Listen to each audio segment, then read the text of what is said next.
ভয়াবহ আকার ধারণ করেছে দেশে বিদ্যুৎ সংকট। তীব্র লোডশেডিংয়ে অতিষ্ঠ হয়ে পড়েছেন সাধারণ মানুষ। বিশেষ করে গ্রামাঞ্চলের অনেক এলাকায় ঘন্টা পর ঘন্টা বিদ্যুৎ না থাকায় দুর্ভোগ বেড়েছে কয়েক গুণ। পালা করে বিদ্যুৎ সরবরাহ বন্ধ রাখা হচ্ছে ঢাকাতেও। বিদ্যুৎ সংকটে একরকম মুখ থুবড়ে পড়েছে দেশের ছোট বড় শিল্প কারখানার উৎপাদন। দীর্ঘ সময় বিদ্যুৎ না থাকায় ব্যাহত হচ্ছে কারখানার কার্যক্রম, তৈরি হচ্ছে উৎপাদন ও কর্মসংস্থান নিয়ে অনিশ্চয়তা। বিদ্যুৎ সংকটের প্রভাব পড়েছে কৃষিতেও। সেচ কাজ ব্যাহত হওয়ায় উদ্বেগ বাড়ছে কৃষকদের মধ্যে। একই সাথে গ্যাস ও বিদ্যুৎ সংকটে বাড়ছে শিল্প খাতের চাপ। পরিস্থিতি সামাল দিতে বিদ্যুৎ সাশ্রয়ে বুধবার থেকে শপিং মল, মার্কেট ও দোকানপাট রাত ৮টার মধ্যে বন্ধ করতে বলা হয়েছে। সন্ধ্যা ৭টার মধ্যে বন্ধ করতে হবে আলোকিত বিলবোর্ড, সীমিত করতে হবে আলোকসজ্জাও। তবে সরকারের এই সিদ্ধান্ত নিয়ে উদ্বেগে ব্যবসায়ীরা। তাদের আশঙ্কা, নির্ধারিত সময়ের আগেই দোকানপাট বন্ধ করতে হলে বাড়বে আর্থিক ক্ষতি।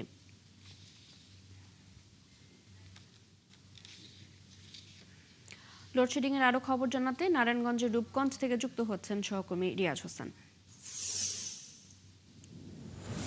রিয়াজ, দিনে কত ঘন্টা বিদ্যুৎ থাকছে না, সংকট কবে নাগাদ কাটতে পারে বলে জানতে পেরেছেন?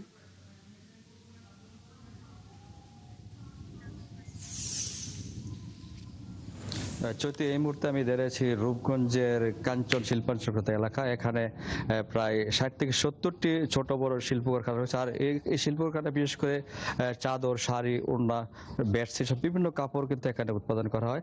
আমি আপনাকে দেখার চেষ্টা করছি, এখানে কিন্তু এই আরি মেশিনের মাধ্যমে যে রূপগঞ্জের যে ঐতিহ্যবাহী চাদর শিল্প, চাদরের আরি কাজগুলো করা হচ্ছে। সেখানে কিন্তু আমরা এসে দেখলাম যে লোডশেডিংয়ের কারণে কিন্তু শ্রমিকরা অলস সময় পার করতেছে। তারা আমাদেরকে বলছে যে তাদের যে চাহিদা মতো যে উৎপাদন সেটা কিন্তু তারা উৎপাদন করতে পারছে না। সে কারণে কিন্তু তাদের অনেকটাই কার্যক্রম ব্যাহত হচ্ছে এবং শ্রমিকরা বলছে যে তাদের যে মালিক পক্ষের যে চাহিদা, সেই চাহিদা মতো তারা মালিক সে তার পণ্য সামগ্রী তারা দিতে পারছে না। শুধু এটা না, এছাড়া কিন্তু রূপগঞ্জে আরো বিভিন্ন বড় বড় শিল্প কারখানার সাথে আমরা কথা বলে জানতে পেরেছি, তারাও আমাদেরকে বলেছে যে গ্যাসের পাশাপাশি লোডশেডিং এর যে প্রবণতা, সেটার কারণে কিন্তু তারাও কিন্তু শিল্প কারখানা তাদের পণ্য সামগ্রী তৈরি করতে পারছে না এবং রপ্তানি যে পণ্য সামগ্রী রূপগঞ্জে শিল্প কারখানা তৈরি হচ্ছে সেটাতেও কিন্তু তারা বাধা বিঘ্নতে পড়ছে এবং তারা কিন্তু একটা সমস্যা পড়ছে। তারাও একটা চিন্তা হয়ে পড়েছে যে গ্যাসের পরে বিদ্যুতের যেই ঘাটতি এবং লোডশেডিং, সে কারণে হয়তো বা বিদেশ থেকে যে অর্ডার আসে সেটাও তারা শিপমেন্ট করতে পারবে না, সেটা নিয়ে তারা চিন্তিত আছেন। তো এই শিল্প কারখানার পাশাপাশি কিন্তু রূপগঞ্জের বিভিন্ন এলাকা, গ্রাম এলাকায় কিন্তু আমরা জানতে পেরেছি সেখানে কিন্তু লোডশেডিং এর প্রবণতা অনেকটাই বেশি।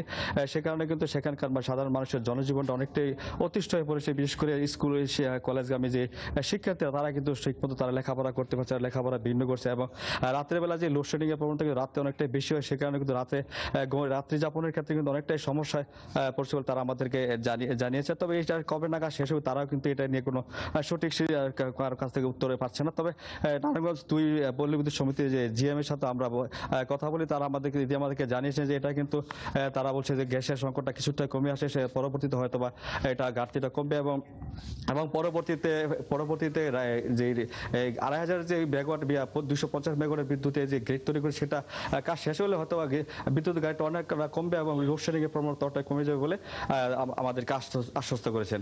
চৈতি, এই ছিল আমার কাছে রূপগঞ্জ থেকে সর্বশেষ।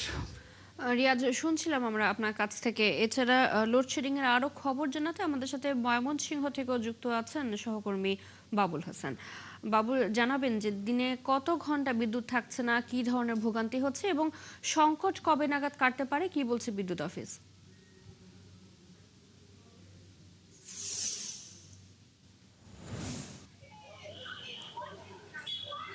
যেটি বিদ্যুৎ অফিসের কর্মকর্তারা যেটি বলছেন যে বর্তমানে যে তেলের যে সংকট চলছে জ্বালানির, এরকম একটি পরিস্থিতিতে আসলে সহসা এই সংকট কাটবে এমনটি আসলে আশা করা যায় না। তারা আশা করছেন যে যতদিন পর্যন্ত জ্বালানি সংকটের সমাধান না হচ্ছে ততদিন পর্যন্ত এই লোডশেডিং এর ভোগান্তি পোহাতে হবে। তো আমরা শহরের যে লোডশেডিং, যেটি আমরা দেখি যে প্রতি ঘন্টায় পালা করে সেই লোডশেডিং চলছে প্রতিদিন, সেটি দিনে কি রাতে একই তালে আসলে পালা করে সেই লোডশেডিং চলছে।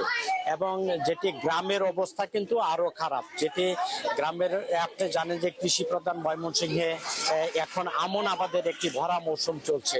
তো এই মৌসুমে সেচের প্রয়োজন পড়ছে, কিন্তু লোডশেডিং এর কারণে সে যে পর্যাপ্ত সেচ সেটি আসলে দিতে পারছেন না। তো আমরা যেটি বিদ্যুৎ বিভাগের নির্বাহী প্রকৌশলী সুব্রত রায় জানিয়েছেন, পিক আওয়ারে কেবল ময়মনসিংহ বিদ্যুৎ বিক্রয় ও বিতরণ বিভাগে 90 মেগাওয়াটের মতো চাহিদা রয়েছে, কিন্তু সেখানে তারা পাচ্ছেন সর্বোচ্চ 60 থেকে 65 মেগাওয়াট। তো এটি কেবল শহরের যে চিত্র সেটি বলছিলাম, আমরা যদি গ্রামের যদি বলি সেটি আসলে আরো খারাপ। আমরা একটু লোডশেডিং নিয়ে কথা বলতে চাই। আপনি কোন এলাকায় থাকেন, সেখানে লোডশেডিং কেমন? আমি ময়মনসিংহ সিটি কর্পোরেশন 1 নং খাগড় ইউনিয়নে ওয়ার্ডে থাকি। ওখানে 4-5 দিন আগে ব্যাপকভাবে লোডশেডিং ছিল, আজকে একটু কম। তো মোটামুটি অবস্থা খারাপই বিদ্যুতের ব্যাপকভাবে। ধন্যবাদ। আমরা একটু আরেকজনের কাছে শুনবো যে লোডশেডিং এর কারণে কি ধরনের ভোগান্তি হচ্ছে। জি, আসসালামু আলাইকুম। আমি আকমরলপাড়ার বাসিন্দা আর কি, আকমরলপাড়া আমার বাসা। তো আসলে কয়েকদিন যাবৎ খুবই লোডশেডিং এ আমরা ভুগতেছি। আসলে বাচ্চা কাচ্চাগুলা পড়াশোনার এই মুহূর্তে খুবই চাপ বেশি, কিন্তু এখন পর্যন্ত তারা পড়তেই পারে না। পড়তে পারে বসলে 1 ঘন্টা কারেন্ট থাকে, আবার 1 ঘন্টা থাকে না, 2 ঘন্টা থাকে না, আর রাত্রে তো বিশেষ করে বেশ কয়েকবার যায়। অতিষ্ঠ হয়ে যাচ্ছে, বাচ্চা কাচ্চা নিয়ে একেবারে অতিষ্ঠ আমরা। তা এই অবস্থা থেকে আমরা কবে পরিত্রাণ পাবো একমাত্র আল্লাহ জানি আর কি। ধন্যবাদ চৈতি। আপনি শুনছিলেন যে আসলে যারা নানা পেশার মানুষ তারা বলছিলেন। আমরা একজন রিক্সা ড্রাইভারের সঙ্গে একটু কথা বলতে চাই। লোডশেডিং এর কারণে কি সমস্যা হচ্ছে? অনেকই তো সমস্যা, গাড়ি চার্জ দেওয়া মানুষের কত ভোগান্তি, এটা কোনো শেষ আছে? সরকার তো আছে খালি সরকারের তালে, কিন্তু জনগণের তো আর তালে নাই। এই হলো দুনিয়ার গঠন। ধন্যবাদ। আপনি শুনছিলেন যে আসলে সবাই দিন দিন সবার মধ্যে একটি অসন্তোষ আমরা দেখতে পাচ্ছি, যে এই লোডশেডিং এর কারণে জনজীবন বিপর্যস্ত হয়ে পড়েছে, মানুষের কষ্ট হচ্ছে, তারা এর থেকে মুক্তি চায়। বাবুল, ধন্যবাদ আপনাকে। আমরা শুনছিলাম আপনার মাধ্যমে। দর্শক, আমাদের সাথে নারায়ণগঞ্জ এবং ময়মনসিংহ থেকে সহকর্মীরা যুক্ত হয়ে জানাচ্ছিলেন বিদ্যুৎ সংকটের খবর। এদিকে আবারও তীব্র গ্যাস সংকটে শিল্পনগরী নারায়ণগঞ্জ। গ্যাসের চাপ কমায় জেলার বেশিরভাগ সিএনজি ফিলিং স্টেশন প্রায় বন্ধ। সেই সাথে ব্যাহত হচ্ছে শিল্প কারখানার উৎপাদন। আর বাসাবাড়িতেও ঠিকমতো চুলা জ্বলছে না। চরম দুর্ভোগে যানবাহন চালক, কারখানা মালিক আর সাধারণ বাসিন্দারা। হাবিবুর রহমানের তথ্য ছবিতে প্রতিবেদন। আবারও গ্যাসের জন্য হাহাকার। গ্যাস না থাকায় প্রায় বন্ধ নারায়ণগঞ্জের সিএনজি স্টেশনগুলো। জেলার বিভিন্ন এলাকা ঘুরে দেখা গেছে 33টি সিএনজি স্টেশনের কোথাও গ্যাস সরবরাহ নেই, কোথাও চাপ কম। ফলে ঘন্টার পর ঘন্টা অপেক্ষা করেও গ্যাস পাচ্ছেন না চালকরা। অনেকেই এক স্টেশন থেকে অন্য স্টেশনে ছুটছেন। শুধু পরিবহন খাত নয়, গ্যাস সংকটের প্রভাব পড়েছে শিল্প কারখানাতেও। গ্যাসের চাপ কম থাকায় অনেক কারখানায় উৎপাদন কমে গেছে। এতে লোকসানের আশঙ্কায় সংশ্লিষ্টরা। আমাদের যে যাত্রীর সময়টা, ওই সময় মতন আমরা গ্যাসটা পাইতেছি না। আমাদের এমন সময় আমরা গ্যাসটা পাই, তো আমাদের পুরো রাস্তা থাকে খাইলা। মহাজন দাঁড়াই রয়েছে জমা লইয়া, আমরা জমা পাবো সকাল থেকে এই পর্যন্ত 1 টাকা ইনকাম করিনি। ছেলেমেয়ের পড়ালেখা আছে, স্কুল খরচা আছে, বাসার খরচা আছে, এগুলো তো পোষাইতে পারতেছি না। সকাল 8টা বাজে আইসা এখন তো পাই নাই, এরপরও রাত 12টা বাজে পাবো কিনা ওইটাও সন্দেহ। তবে সবচেয়ে বেশি দুর্ভোগে আছেন বাসাবাড়ির মানুষ। দিনের বেশিরভাগ সময় চুলায় গ্যাস না থাকায় রান্না করতে পারছেন না। সংশ্লিষ্টরা বলছেন, দ্রুত গ্যাসের চাপ স্বাভাবিক না হলে সংকট আরো তীব্র হতে পারে। আর আমাদের গ্যাসের সংকট যদি 23 তারিখের মধ্যে না হয়, যেটা একদম ফাইনালি প্ল্যাটফর্ম, তাহলে আমরা লাগাতার আমাদের স্টেশনগুলি বন্ধ করার জন্য আমরা চলে যাব। এই ক্ষেত্রে আমাদের আর কোনো কিছু করার বাকি থাকবে না। গ্যাস সংকটে বিপর্যস্ত নারায়ণগঞ্জের পরিবহন শিল্প ও জনজীবন। দ্রুত কার্যকর ব্যবস্থা নেওয়ার আবেদন গ্রাহকদের। মনিরা কাজরি, ৭১।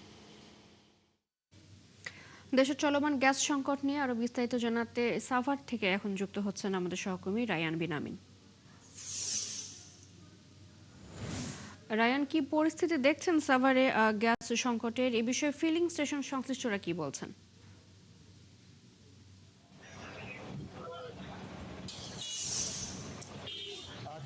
সাভার পৌরসভার মধ্যে 3টি ফিলিং স্টেশন অর্থাৎ সিএনজি স্টেশন গ্যাস দেয়, তার মধ্যে শুধুমাত্র একটি সিএনজি স্টেশনে গ্যাসের চাপ কিছুটা স্বাভাবিক আছে, যার কারণে দেখতে পাচ্ছেন যে বেশ চাপ আছে সিএনজি স্টেশনে এবং রাস্তা স্টেশনের দুপাশে কিন্তু প্রচুর গাড়ির চাপ। আমরা যদি একটু দেখানোর চেষ্টা করি যে এই একটা মাত্র সিএনজি স্টেশন, এছাড়া রেড কলোনি সিএনজি স্টেশনে গ্যাস দিচ্ছে না এবং উলাল যে সিএনজি স্টেশন আছে সেখানেও গ্যাস পুরোপুরি বন্ধ। আর আমিনবাজারের কথা বলে একই অবস্থা এবং হেমায়তপুরে একই অবস্থা। সাভারের অধিকাংশ সিএনজি স্টেশনে এই অবস্থা, গ্যাসের চাপ তার একেবারে পাচ্ছে না। এর বাইরে বাসাবাড়ির কথা যদি বলি একই অবস্থা, অধিকাংশ জায়গায় লাইনে গ্যাস নেই এবং কোনো কোনো জায়গায় লাইনে পানি ঢুকে গ্যাস একদম বিচ্ছিন্ন। ফলে রান্না বান্না থেকে নির্ভর করতে হচ্ছে পুরোপুরি মাটির চুলা অথবা কেউ কেউ সিলিন্ডার ব্যবহার করছেন। বেশ কয়েকবার বিক্ষোভ হয়েছে সাভারে, কিন্তু এখনো পর্যন্ত কার্যকর কোনো সমাধান আসেনি। সিএনজি স্টেশন মালিক যারা আছেন তারা তিতাসের সাথে একাধিকবার বৈঠকে বসেছেন, কিন্তু তিতাস আসলে কোনো কার্যকর সমাধান দিতে পারছে না। তিতাস বলছেন এটা যেহেতু কেন্দ্রীয় সমস্যা, ফলে কেন্দ্র অর্থাৎ সেন্ট্রালে যদি তারা গ্যাস না পায় সেক্ষেত্রে তারা আসলে এখানে সরবরাহ করতে পারছে না। আর সাভারে কিছুটা গ্যাস 2-1টি সিএনজি স্টেশনে গ্যাস দিচ্ছে, যার কারণে আসলে মানিকগঞ্জ, সিংগাচা আশপাশের যে এলাকাগুলো আছে সেখান থেকে আসলে গাড়ির চাপগুলো এখানে পাচ্ছে। ফলে সংকটটা যতটুকু আছে সেটুকু আসলে সংকট হিসেবে দেখা যাচ্ছে সাভারে। চৈতি, রায়ান শুনছিলাম আমরা আপনার কাছ থেকে, ধন্যবাদ। আমাদের সাথে সাভার থেকে যুক্ত হয়ে সহকর্মী রায়ান বিন আমিন জানাচ্ছিলেন গ্যাস সংকটের খবর। ছুটির শুক্রবার সকালে রাজধানীর সড়ক মুখরিত হলো তরুণ তরুণীর অংশগ্রহণে বর্ণাঢ্য সাইকেল র্যালিতে। মাদকমুক্ত সমাজ ও সুস্থ জীবনযাত্রার আহ্বানে ঢাকা দক্ষিণ সিটি কর্পোরেশন এই র্যালির আয়োজন করে। হৃদয় ঢাকা 416 বর্ষ উদযাপনের অংশ হিসেবে র্যালিতে আহ্বান জানানো হয় নিরাপদ ও পরিচ্ছন্ন নগরী গড়ার। ইলিয়াস আকুনের রিপোর্ট। সাইকেলের এই দীর্ঘ সারিতে মিশে আছে তারুণ্যের সুস্থ ও মাদকমুক্ত জীবনের প্রত্যয়। উপলক্ষটা হৃদয়ে ঢাকা 416 বর্ষ, আর প্রতিপাদ্য উৎসব, গর্ব ও দায়িত্ব। ঢাকা দক্ষিণ সিটি কর্পোরেশনের এই অনন্য আয়োজনে তরুণ তরুণী সহ সব বয়সের বিপুল সংখ্যক সাইকেলিস্ট অংশ নিয়েছেন। উদ্বোধন শেষে সাইকেল চালিয়ে র্যালিতে অংশ নেন সড়ক পরিবহন ও সেতু এবং রেলপথ মন্ত্রণালয়ের প্রতিমন্ত্রী হাবিবুর রহমান হাবিব। এ সময় তিনি বলেন, ঢাকার ঐতিহ্য ধরে রেখে একটি আধুনিক ও নিরাপদ শহর উপহার দিতে কাজ করছে সরকার। মাদক মুক্ত থেকে যেন ঢাকার প্রতিটি রাস্তার মানুষ স্বাচ্ছন্দ্যে ও নিরাপদে সাইকেল চালাতে পারে সেই পরিবেশ তৈরি সরকারের দায়িত্ব। ঢাকা আমাদের প্রাণেশ্বর, ঢাকা আমাদের ঐতিহ্যের ধারক ও বাহক। ঢাকাকে ঘিরেই আগামীর বাংলাদেশ, আগামীর প্রত্যয়। এই ঢাকাকে আমরা একটি নিরাপদ ঢাকা চাই, ঢাকাকে একটি পরিচ্ছন্ন এবং বাসযোগ্য ঢাকা চাই। সেই প্রত্যয়ে মাননীয় প্রধানমন্ত্রী জনাব তারেক রহমানের নেতৃত্বে আজকে মাননীয় প্রশাসক জনাব আব্দুল সালাম ভাইয়ের নেতৃত্বে আগামী ঢাকা গড়ে তোলা হচ্ছে। যে ঢাকায় প্রতিটি নাগরিক নিরাপদ থাকবে, প্রতিটি নাগরিকের জন্য একটি স্বাচ্ছন্দ্য পরিবেশ থাকবে। যে ঢাকায় তরুণরা আজকের এই সকালে যেমনি সাইকেল নিয়ে নেমে এসেছে, ঢাকার প্রতিটি রাস্তায় মানুষ যাতে সাইকেল চালাতে পারে, স্বাস্থ্যসম্মতভাবে একটি পরিবেশ পায়। আয়োজক ঢাকা সিটি কর্পোরেশন কর্তৃপক্ষ জানায়, শহরকে ভালোবাসলে একে সুন্দর রাখা সম্ভব। মাঝে মাঝে একটু উৎসব করা দরকার, আনন্দ করা দরকার, হৃদয় খুলে হাসা দরকার। যদি আমরা শারীরিকভাবে ভালো থাকতে চাই, মন খুলে ঢাকাকে ভালো রাখতে চাই, আমরা হাসবো, আমরা খেলবো, আমরা ঘুরবো, ঢাকা শহরটাকে দেখবো, তাহলেই তো এই ঢাকা শহরটাকে সুন্দর আমরা করতে পারবো। ঢাকা বিশ্ববিদ্যালয় এলাকা থেকে শুরু হয়ে শহরের বিভিন্ন সড়ক প্রদক্ষিণ শেষে নগর ভবনে গিয়ে শেষ হয় এই সাইকেল র্যালি। ইলিয়াস আকুন, 71, ঢাকা। সবজির দাম কিছুটা কমলেও স্বস্তি ফেরেনি চট্টগ্রামের বাজারে। এখনও বেশিরভাগ সবজি বিক্রি হচ্ছে 80 থেকে 100 টাকা কেজিতে। এর সাথে বাড়তি মুরগি, ডিম, মাছ ও মাংসের দামও। বিক্রেতারা বলছেন, সরবরাহ ঘাটতি ও পরিবহন খরচ বেড়ে যাওয়ায় পণ্যের দাম বেশি। তবে ক্রেতাদের অভিযোগ, পর্যাপ্ত বাজার মনিটরিং না থাকায় নিয়ন্ত্রণে আসছে না নিত্যপণ্যের দাম। জহিরুল ইসলামের ক্যামেরায় আরও জানাচ্ছেন রাজীব বড়ুয়া। গত সপ্তাহের তুলনায় সবজির দাম কিছুটা কমেছে চট্টগ্রামের বাজারে, তবে তা এখনো সাধারণ ক্রেতার নাগালের বাইরে। বেশিরভাগ সবজি বিক্রি হচ্ছে 80 থেকে 100 টাকা কেজি দরে। বেগুন ও কাঁকরোলের কেজি 100 টাকা, বরবটি 100, ঝিঙ্গা 80 এবং টমেটো বিক্রি হচ্ছে 120 টাকা কেজিতে। তবে কিছুটা স্বস্তি দিচ্ছে আলু, কেজি প্রতি 30 টাকা দরে বিক্রি হচ্ছে এই পণ্য। সবজি আস্তে আস্তে বিভিন্ন জায়গা থেকে দামও আস্তে আস্তে কমার দিকে, যেহেতু সরবরাহ বাড়ছে সবজির দাম কমে যাবে। আগামী সপ্তাহে দেখবেন যে আরো সবজির দাম কমে যাবে। সবজির পাশাপাশি বাড়তি রয়েছে মুরগির দাম। ব্রয়লার মুরগি 190 থেকে 200 টাকা, সোনালী 350 এবং দেশি মুরগি বিক্রি হচ্ছে 650 থেকে 670 টাকা কেজি দরে। এছাড়া ডজন প্রতি আরও 10 টাকা বেড়ে ডিম বিক্রি হচ্ছে 150 টাকায়। আর গরুর মাংসের দামও 850 থেকে 1000 টাকা কেজি। গত সপ্তাহ ছিল 40 টাকা, এই সপ্তাহ হচ্ছে 150 টাকা করতেছি, মানে দামে বেরিয়েছে। সোনালী বা কামার মধ্যে অ্যাভেলেবেল, কিন্তু মার্কেটে নেই, কারণ গাড়ি নেই, গ্যাসের জন্য মাল আনতে পারছে না। পরিবহন খরচ বেড়ে যাওয়ার কারণে রেটটা আপনার বাড়তি, না হলে রেটটা আরও কমে আসবে, ম্যাক্সিমাম করে 50 টাকা করে কমে আসবে। এদিকে পেঁয়াজ 50 থেকে 60 টাকা, আদা 140 ও রসুন 150 টাকা কেজি দরে বিক্রি হচ্ছে বাজারে। বাড়তি রয়েছে পোলাউট চালের দামও। এছাড়া বৈরী আবহাওয়া ও সরবরাহ কমে যাওয়ার অজুহাতে সামুদ্রিক ও মিঠা পানির প্রায় সব ধরনের মাছই বিক্রি হচ্ছে বাড়তি দামে। এখন মাছ অ্যাভেলেবেল হওয়ার কথা, কিন্তু ওই পরিমাণ মাছ নাই, আপনার তার জন্য আপনার মাছের দামটাও বাড়তি। বাজেট অনেকগুলোই আপনার বন্যার কারণে বেশি গেছে, তার জন্য অনেকগুলো ক্ষতিগ্রস্ত, মাছ পাওয়া যাচ্ছে না। সিস্টেমেটিক একটা ওয়ে আছে না, আমার মনে হচ্ছে ওটা নেই। এই জিনিস এই জায়গায় এই দাম এক ধরনের, আবার দেখা যাচ্ছে একটু হেঁটে গেলে দাম আরেক ধরনের। বাজারে স্বস্তি ফেরাতে মনিটরিং জোরদার করে সরবরাহ ও দামের উপর কার্যকর নিয়ন্ত্রণ আনার দাবি ক্রেতাদের। রাজীব বড়ুয়া, 71, চট্টগ্রাম। নিত্য প্রয়োজনীয় পণ্যের দাম বাড়তে থাকায় চাপে পড়েছেন নারায়ণগঞ্জের মানুষ। আয় বাড়েনি, অথচ প্রতিদিনই বাড়ছে সংসারের খরচ। ফলে প্রয়োজনীয় পণ্য কিনতে গিয়ে করতে হচ্ছে কাটছাঁট। বাজারে কেনাকাটা করতে আসা ক্রেতারা বলছেন, একই পরিমাণ পণ্য কিনতে আগের তুলনায় বেশি টাকা খরচ হচ্ছে। গোলাম রাব্বির ছবি এবং হাবিবুর রহমানের তথ্যে প্রতিবেদন। নারায়ণগঞ্জের বিভিন্ন বাজারে সবজির দামে এখন অস্বস্তি ক্রেতাদের।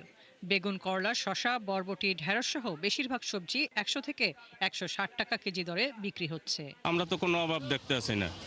এই যে দেখলাম কিছুদিন আগে কাঁচামরিচ 400-500 টাকা, আজকে আবার 80 টাকা, এভাবে কেন হইবে?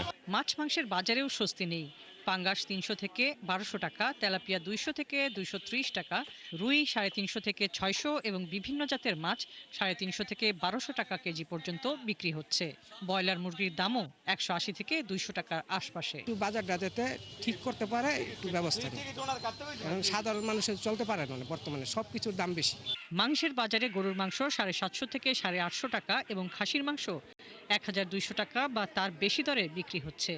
ডিমের ডজনও 110 থেকে 130 টাকার মধ্যে। ভোক্তা অধিকারের কাছে আমরা রিকোয়েস্ট করব যাতে বাজারটা মনিটরিং করা হয় নিয়মিত, তাহলে জিনিসপাতির দাম যে হুট করে বেড়ে যায় এটা নিয়ন্ত্রণ হবে আর কি।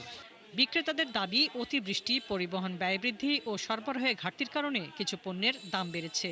তবে ক্রেতাদের অভিযোগ, বাজারে নিয়মিত তদারকি না থাকায় সুযোগ নিচ্ছেন কিছু ব্যবসায়ী। দেশে এরকম কি অবস্থা তৈরি হয়েছে যে আটা ময়দার দাম বৃদ্ধি পেল, এগুলোর তদারকি দরকার, যাতে কোনো সিন্ডিকেটের হাতে পড়ে আমরা সর্বশান্ত না হই।